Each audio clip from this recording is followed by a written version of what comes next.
अस्सलाम वालेकुम। Surface area and volumes exercise 13.1 के क्वेश्चन नंबर 6 पे अब आ जाते हैं। क्वेश्चन नंबर 6 में एक सिलिंड्रिकल पार्ट है और इसमें दोनों साइड्स में दो हेमिस्फीयर्स है। A medicine capsule is in the shape of a cylinder with two hemispheres stuck to each of its ends. अगर हम घर में भी देखें कि कैप्सूल जो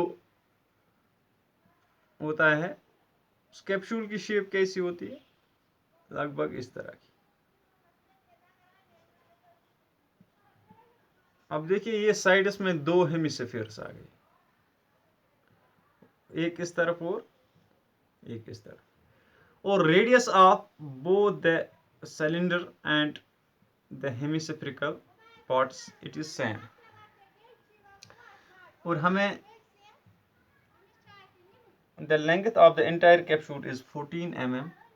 जो टोटल लेंथ है इसकी इट इज 14 mm, 14 millimeters है total length of the capsule, means including these two hemispherical parts and the entire cylindrical part. And the diameter of the capsule is 5 mm. ये जो diameter है यहाँ से यहाँ तक it is 5 mm, means the radius कितना होगा, it will be 2.5 और हम लिखेंगे 5.2 mm.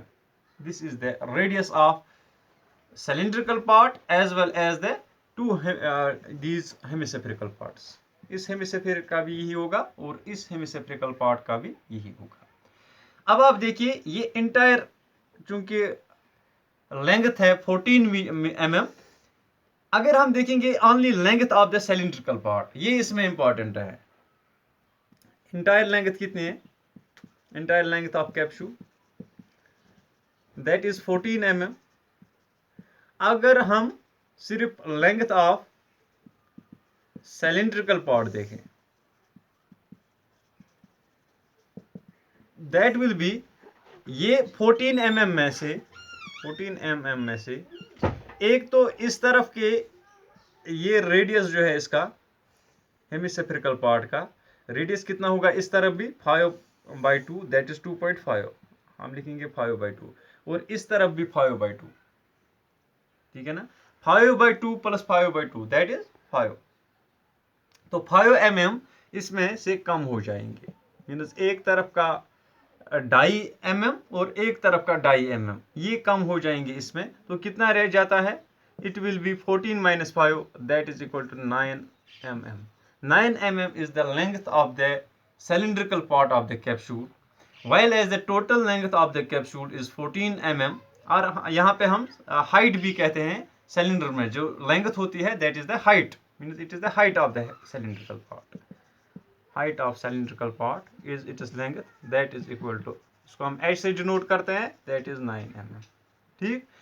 अब देखिए, अब जब हमें surface area of the entire capsule निकालना होगा तो टोटल सरफेस एरिया इसका क्या होगा, it will be, surface area of capsule है, it will be surface area of cylinder या cylindrical part plus surface area of two hemispheres on the two sides of the cylinder. जो दो sides में, cylinder के दो sides में जो दो हेमिस्फीयर्स है, एक तो इनका surface area plus surface area of cylindrical part, तो वो कितना होगा, दैट विल बी, सिलेंडर का होता है 2πrh और हेमिस्फीयर का कितना होता है, दैट इज 2πr², और चूंकि दो का है लिहाजा एक और 2πr²। ठीक। अब इनमें से हम अगर 2πr कॉमन निकालें, 2πr मैं यहां से कॉमन निकाल रहा हूं, तो यहां पे क्या बचता है, एक h प्लस इसमें से r और इसमें से r, मीनस 2r, h plus 2r हमें अंदर बचता है। आप इस चीज को यहां पे समझ लीजिए कि सिलेंड्रिकल पार्ट का जो सरफेस एरिया है दैट इज 2πrh, एक हेमिस्फीयर का है 2πr², दूसरे का भी है 2 पाई आर स्क्वायर। अब इनमें से मैंने, क्योंकि तीनों में 2 पाई आर आ रहा है, लिहाजा मैं इसको कॉमन निकाल रहा हूं। तो अंदर क्या बचा, यहाँ पे h, यहाँ पे एक r और यहाँ पे एक r, मीनस h plus r that is h plus 2r। तो ये बच गया अंदर। अब यहाँ पे हम अप्लाई करेंगे r का वैल्यू, पाई का value and also the value of h। तो हमें surface area of the entire capsule यहाँ पे मिलेगा 2 pi r, that is 2 into 22/7 into r is 5/2।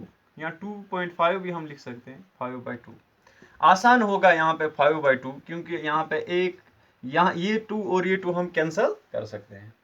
तो अंदर क्या बच जाता है, h is 9 plus 2r, 2 into 5/2। अब देखिए यहाँ पे भी 2 और 2 कैंसिल हो जाएगा, तो बाहर क्या बचता है हमें, it is 22 into 5 that is 110 divided by 7, और अंदर क्या बचता है 9 प्लस 5 दैट इज 14। ओके, इतने स्क्वायर मिलीमीटर्स, क्योंकि इसमें जो यूनिट्स हमें दिए गए हैं it is in terms of millimetres, so the surface area of the entire capsule will be in terms of square millimeters। अब यहाँ पे 7 1s are 7, 7 2s are 14। तो न्यूमरेटर में क्या बचता है, 110 into 2 दैट इज 220, और डिनोमिनेटर में यहाँ पे 7, क्योंकि यहाँ पे 1 बचता है और हम कभी 1 डिनोमिनेटर में नहीं लिखते हैं। It is 220 square millimetres. तो this is the surface area of the entire capsule।